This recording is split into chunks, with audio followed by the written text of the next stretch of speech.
Hey guys, it's Alyssa from Magnetic Messengers Academy, and today we have Shannon Oleen, who is a motivational speaker, and she talks to both corporate America and youth audiences. So, welcome, Shannon.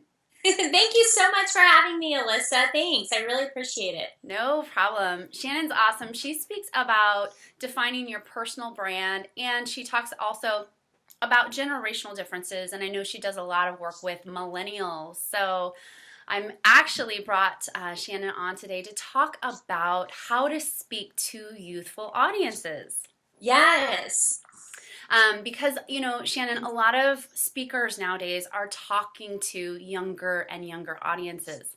So, my first question is, what made you start wanting to have this conversation with younger audiences? Yeah. Okay, that's a great place to start. So, my background, and just to tell you a little bit more about how I got into the speaking community, is that I really realized when I was an NFL cheerleader how much our communities really need a positive message in their lives. And the more and more that I was engaging in the community from a cheerleader perspective, the more I realized that I had my own personal story to tell and that I really needed to be doing this on a more regular basis. And so I started researching the speaking industry and realized, oh my gosh, there is a huge industry outside of the Oprahs and Tony Robbins of the world. And so just kept going and asking people questions and got involved with the National Speakers Association. And before I knew it, had my own business. And so as far as my target audience, I really decided that millennials and the what I call kind of the youth audience of like high school, collegiate, kind of those youth organizations was really my target audience, my core audience that I really wanted to go after. Now, that's not to say that I don't speak to corporate, and we can talk about corporate later during the Skype call, but I had a really huge calling for that for a couple of reasons. The biggest one is that I felt like 14 to 20-year-olds are going through such an incredible transition in their lives, and we've all been there, and we all know exactly what I'm talking about, and that I thought I had a very relevant message that I could identify with them, and that potentially that they would understand and listen to what I had to say as the former NFL cheerleader. And so it's been a really, really great couple of years doing this. And I just, it feels so blessed that that's the audience that I get to hang out with because guess what? They make me feel younger every day too. So it's kind of a win-win for both of us. I'll bet. Yeah, absolutely. Hanging out with younger people sure keeps you younger. I love Yeah. that. And so, what's your message to the kids? Absolutely. So I mentioned, or you mentioned a second ago, that one of my messages is about building your personal brand and how to really leverage that to make your best career possible, and even your wildest dreams possible. I know that we've all heard those stories. If you want to go be an astronaut, or if you want to be an Olympic athlete, go be an Olympic athlete. And while there might be some pie in the sky or some kind of like your head in the clouds type of feel with that type of language. I really truly believe that. And so I think it's all about building your personal brand and playing off of your strengths to really catapult you to get you where you want to go. The second thing that I talk about, so that message is really a lot more for kind of my college students. I get a lot of I get hired a lot for that message, from the event planners for that. At the high school level, they're not quite thinking just yet about their career and where they want to go in life. And so for them, I have a different keynote that it's called Dream It, Map It, Reach It. And it's basically my 3 steps to saying, hey, you know what? I know you're going through a tough time right now, but let me give you a couple of really key tools to help you get further ahead in life. And the first one is that you have to start with having a dream. No one can give that to you. We hear all the time about how millennials are lazy and narcissistic and that they don't care about their future. And so I say straight out of the gate, I say, listen, you got to first start by having a dream. Nobody can give that to you and nobody can take it away from you. But if you're willing to step up to the plate and start with that dream, then we can get somewhere. Then you've got to map it. You've got to figure out a game plan of how you're actually going to get there. And I take them through kind of my roller coaster life and, kind of some of the trials and tribulations that I've had, but ultimately still had a game plan at the end of the day to help me be successful. And then finally, reach it. You have to have the work ethic to get where you want to go. They say dreams are 1% inspiration, 99% perspiration, or I think Thomas Edison said that. And I think that's so true. At the end of the day, if you're not willing to work hard enough for your dreams, then guess what? Somebody else is willing to work hard, and you might not make it if you're not willing to work it. Wow, that's so cool. I love those two topics though, and the brand and then the dream it, map it, reach it. How cool. Thanks. You know, in preparation for this interview with you today, I reached out to some coaches who, and speakers, and the question I often get, and the question that came up today is a couple of questions that I'm going to ask you. And the first one was, how do you go about booking these talks to colleges and to schools? How do you get in the door? What do you do to sell yourself? Because I know that there's some competition in this space, but actually there's less than one might think. Yes, absolutely. So I love this question. When I first built my website, I built my website in January 2011, and I mean, it's that classic story of I had $100, and that was all that I had to be able to spend on my business. And so I bought the domain name, and I bought a hosting package, and I just created a template, and I was working, till 2 or 3 o'clock in the mornings working on my website. I launched it in January 2011, and thought I would be out of my day job by June of that year. Well, June rolled around, and that was a huge wake up call because I had no business. I had no money coming in the door. I had no gigs lined up. And so I had to kind of go back to the drawing board and create a different game plan or business plan. And I think that that's one of the biggest downfalls that people have when they get into the speaking business, that they don't have a clear vision of what they want, who their target audience is, and how they're going to be successful at marketing to that audience. And so my business plan really consisted of, okay, I'm very, very focused on the idea that I want to speak to 14 to 20-year-olds. Okay, so let's start there. Let's figure out who in that market actually hires speakers. And so really I kind of drilled down to youth organizations for a huge place to start. And so I got a little bit lucky in the fact that I actually grew up in 4-H, which is one of the prominent youth organizations. And actually that's kind of how I got my start speaking, was that I gave my first speech at the county fair at the age of 8, and I just really fell in love with the idea of being able to deliver a message in front of a group of people. And so I first started with 4-H, and I said, hey, remember me? I grew up in 4-H. Would you be willing to let me come and give a speech for free? And little by little, I started building up some of that posture on stage again, and developing my core message of what I wanted to deliver to audiences. And then I started calling the youth organizations and saying, okay, here are some references, here are some testimonials. Here's some video of work that I've done. Will you be willing to hire me and bring me into your youth organization? And before I knew it, I was able to get into all of the youth organizations. I think there are probably a couple of them are kind of the same organization, but I would say roughly there's about between 6 to 8 of them. And if you figure there's 6 to 8 youth organizations across the board in the United States, they have one per state in every state, so that's 51 states if you count the District of Columbia. And you just start calling. You pick up the phone, you introduce yourself, and you say, this is who I am, here's my credibility, here are my testimonials. And again, for a lot of people, they don't realize that you got to start out humbly. You've got to start out by being able to give speeches for free, whether that's the Rotary Club or the Chamber of Commerce or your college that you went to, or even your high school that you went to. And of course, your youth organizations. If you grew up in one like I did, then go back to those places and ask them if they'd be willing to, let you come on stage in front of their audience. So that's really how I got started. And then from there, you just start kind of building out the pipeline as far as, what high schools do you know in the area that would potentially hire a speaker? What colleges do you know that have education tracks or career tracks that they would bring in speakers for their university students? So it's a lot of research and planning up front, but it's well worth it to create the foundation for you to be successful down the road.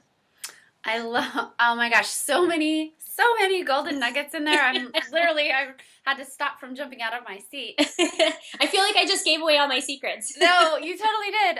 But that's what this is all about, right? Because I know that as speakers, oftentimes we get bogged down. Speakers and coaches get bogged down in the hows. And I want to, part of the reason for these interviews is to take some of the hows out. But I want to back up to one of the very first things you said, and I just want to make sure I heard this right. You said, I was up till 2 and 3 in the morning working on my website, and I wanted to quit my job. I think it was June or July, you said, and then I didn't have any business coming in. And you did one of the things, I think, that I call it going from a hoe to a bow. And I call hoes hobby owners and business owners, right? Yeah. And it's easy to get into that hobby owner. I'm going to work on my website. I'm going to do all these things, but they're not money making things. And it sounds like things shifted for you when you dropped that aside and you started building out your plan. 100%. Yeah, because it doesn't matter, people get really sidetracked by the marketing and PR side of things, but those things don't necessarily bring you business. They don't necessarily, it's not the just right out of the gates like going to pay your bills. And so you have to understand who's going to hire you, who's going to give you a paycheck, because if you're not getting a paycheck, then it's a hobby. Yeah. Yes, yes, it is. So I love that. And then the first piece of your plan, you said you just started going out and giving free talks Yeah. and just sucked it up and just started honing your skills and just gave some talks just to kind of get testimonials and get some video clips and get out there. Yep, absolutely. Yeah. I love And that. you got to kind of humble yourself to do that. Yeah, and then to parlay that, once you get some talks under your belt, to get some clips, then I heard you say the next step was to look for organizations, youth organizations, if that's your market. Look for organizations that are hiring your types of speakers to do talks. Yep, exactly. You have to be, people don't realize that you have to put in that research. You're not going to just build a website and they will come. That Right. just doesn't work. It never works unless you have thousands and thousands and thousands of dollars to spend on search engine optimization and God knows what else. So the Exactly. magic that goes behind. So I'm curious to know, and I know that the listeners will be too, when you go and pick up that phone to get that talk, who do you ask for? Oh, that's a great question. So it's really different within every organization, whether it be a high school, a college, a youth organization, a church, a corporate America, So I think you have to do your research again and understand who is going to be the decision maker, who's going to be the hiring manager.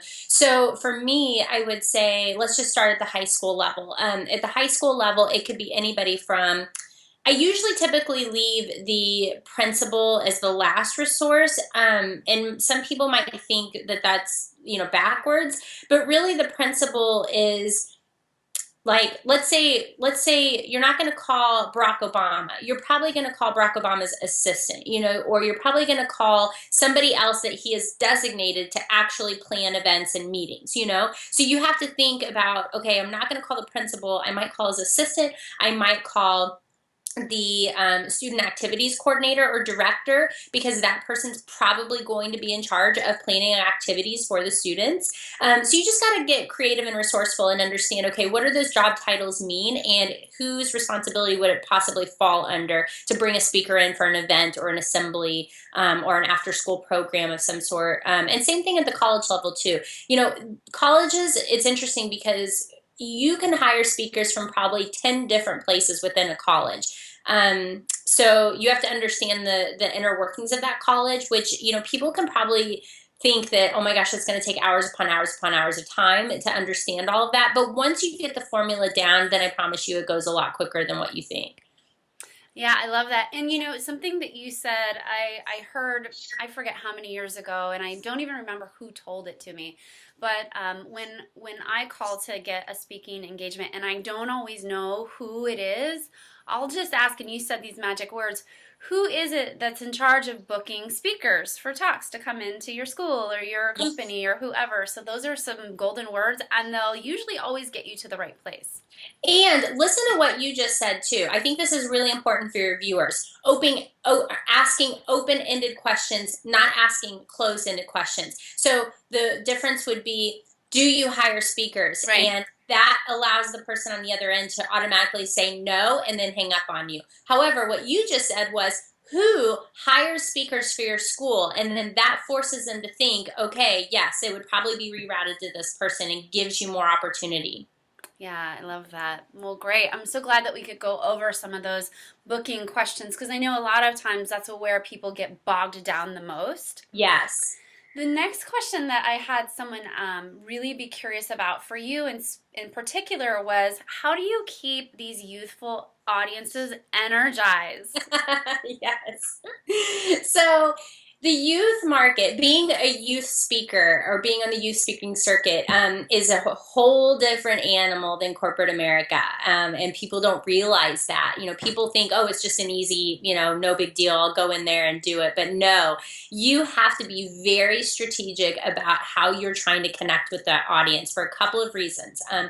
Number one, because they are in a place of, for the most part, some of the students are in a place of kind of negativity, and so they're automatically walking in with skepticism and thinking, who is this motivational speaker that wants to come in and tell us how to live life, And then secondly, as we all know, with generational differences, and particularly our youngest generation right now, millennials have a much higher level and degree of ADD than we've ever seen of any other generation before. And so you have to have a huge amount of tricks up your sleeve to constantly keep them engaged. And so for me, I really kind of play off of my NFL background and kind of try to reel them in from that perspective, because a lot of times they think that that's really cool that they're meeting an NFL cheerleader.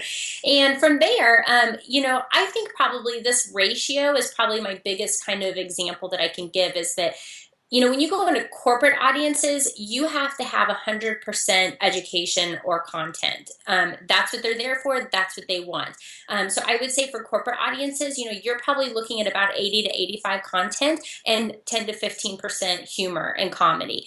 You completely reverse that for the youth audiences. I would say that you have to have 70% humor and engagement and 30% content. Now, that's not saying that I'm offering them any less of a content perspective, but for them, they're being much more willing to understand and listen through comedy and entertainment than they are if you're just presenting bullet points on a PowerPoint slide, and you can get away with that in corporate America. So that's really, I think, probably one of the biggest tricks of the trade, is that you have to understand what is your own set of humor and entertainment factor that you can offer, and you can't replicate somebody else's. I'm never going to be Jimmy Fallon, as much as I wish I was Jimmy Fallon. If only. I'm never going to have that kind of humor and appeal that Jimmy Fallon has, and vice versa. He's never going to have the quirky blonde hair former NFL cheerleader, humor that I have. So, you just have to leverage what you bring to the table and then figure out how to make that work for you. I love that. Leverage what you have and figure out how to make it work. Because, it's so true. When you are trying to be somebody else, you're not going to be fully in your own power. You're not going to be fully grounded in all that is you. And it never comes across as authentic, I find. Exactly. And they smell unauthentic people from a mile away. They will immediately shut down and write you off. Yeah. It's like, ooh, they sniff you coming. Yeah. I love it. Do you use any, or I should say, what sort of interactive tools or exercises do you use with youthful audiences? Yeah, that's a great question. So, as far as the actual interactive element of it, I have used some different technology tools in the past. I've used technology where they can real time text, and I can pull up answers on the screen right then and there. I've used, I definitely go out in the crowd as much as I can and try to interact with them one on one in the crowd. I try to pull people up on the stage with me, and I try to do some kind of role playing on the stage as well. And so there's a different, you can certainly try anything that you think works for you. My only hesitation with technology is that you got to remember that your event planners that are hiring you, they're still your baby boomers or your Gen Xers. So you have to remember that they're still not comfortable with the technology piece. And sometimes, especially in rural America, that they may not have the technology pieces that you want or need. And so I always have to preface that up front to understand, okay, what is the situation that I'm walking into, and what can I actually accomplish within that setting. You may be in a gymnasium that has terrible audio, and so therefore I maybe don't play any of the music that I want to play. Or if I'm in a theater and I have no room for any kind of interaction, then that's where I really leverage the stage and bring them up on the stage with me. Or if I'm in a classroom. Maybe we just push all the desks to the side, and then we have just 100% engagement in the middle of the room. So you have to ask the questions up front to know what the situation is that you're walking into, so then you can accommodate yourself and your program to make it successful for that situation. Oh, huge one. I love that. Ask the questions up front. What kind of technology is going to be available to me? How's your sound quality? How maybe is your signal strength in your school? All of those technical questions that, if not asked up front, you could walk into just a storm of issues. I love using technology, but I also hate using technology because you can go downhill so fast if you're trying to show a video and yeah, the technology doesn't work for the video. So yeah, you have to know what you're walking into. I love that. And just a little, don't you find that just a little planning up front, though, and asking the questions really smooths the path? Yes, totally. Awesome. So I'm thinking about someone right now who I know wants to get started in the youth market. Okay. What advice or tips do you have for them? They already have a talk. They have this great talk put together. What advice for this person who has a talk, is raring to go, but they just don't quite know the first steps to get started? What would you do? Sure. So I think other than kind of what I've already said, I would say the next couple of things that I would offer to that individual is that number one, you have to have confidence in what you're doing. If you don't have confidence, then no one's going to hire you. You have to walk in like you know exactly what you're doing. But then of course you got to have the results to prove it too. Because if you show up and you don't have what you say you have, then guess what? You're probably not going to get booked again, and you're going to be squeezed out of the industry pretty fast. So that's the first next tip that I would give, other than what I've already said today. And then the second thing that I would offer is that I think, especially for the youth industry, you have to find what differentiates you from all of the other youth speakers. There are a lot of people that want to be in this industry. There are a lot of people that think that it's easy to get into this industry, and it's really not. It's really saturated, just like any other, corporate America, nonprofit, any other niche that, speakers get to speak in. This is just as saturated as any of the other ones. And so I think it's really, really important that you have to find your differential factor. And types of things that I've seen that have been successful have been certainly, the NFL cheerleader piece. There's no other NFL cheerleaders that I know of that I've been up against for proposals that are doing what I'm doing, and so that's certainly a differential factor for me. Other things have been, some people have added like a huge comedy routine to their programs, and people know that individual is the comedian on the youth speaking circuit.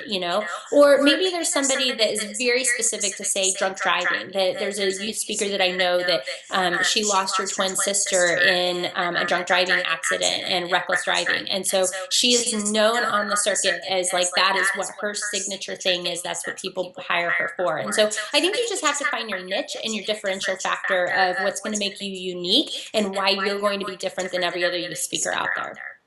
I love that. And, this goes to no matter what type of speaker that you are, having that differentiating factor is so important. Yes, it is your niche, but it's also, how am I talking about this topic that is different than how everybody else would have this topic?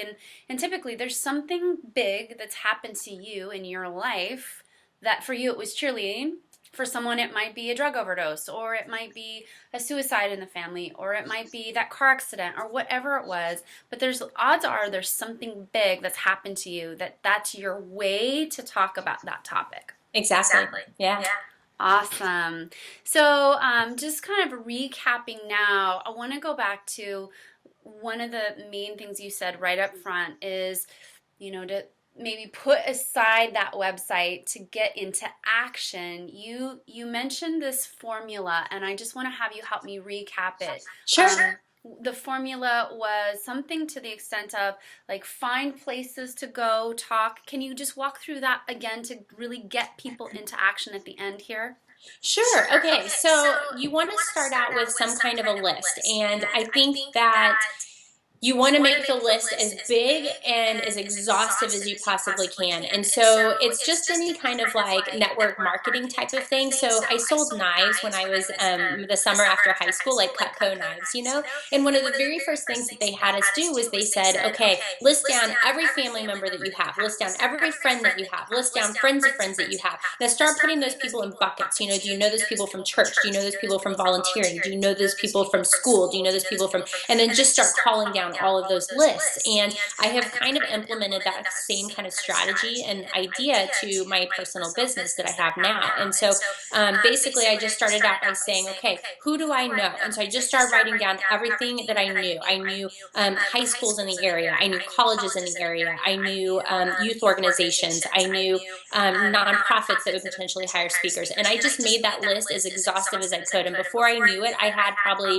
at least over 500 names. And then once you go from there, then I just say start with a spreadsheet. You've got to have all of that information organized in a way that will make your calling list go as fast as you possibly can. So for me, I put it into an old school Excel spreadsheet. I know some people don't use Excel, but I still use Excel every day.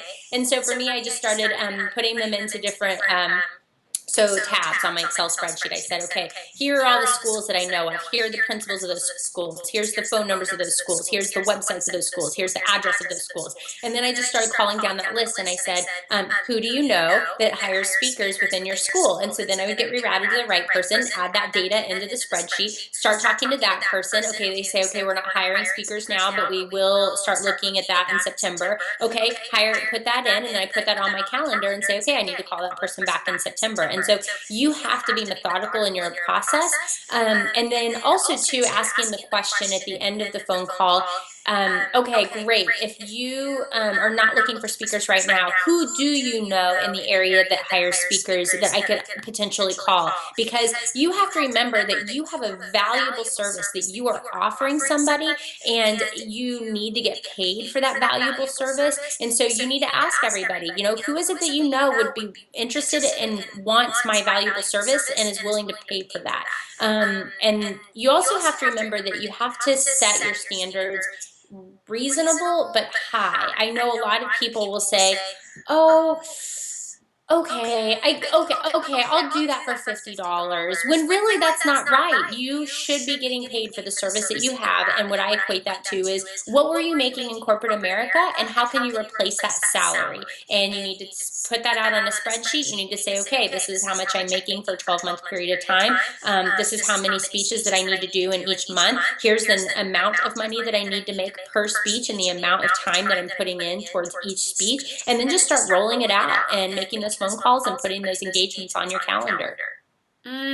I love that, especially the valuing yourself piece. Oh my gosh, that's so huge. And you know what's interesting I find is, you know, and in my work with clients that this happens to, oftentimes when you charge too little or you say that your price is too little, that corporation or that school or whoever will think, uh-oh, this might not be the right person for us. Exactly. Yeah. Yeah, I love that. Thank you so much.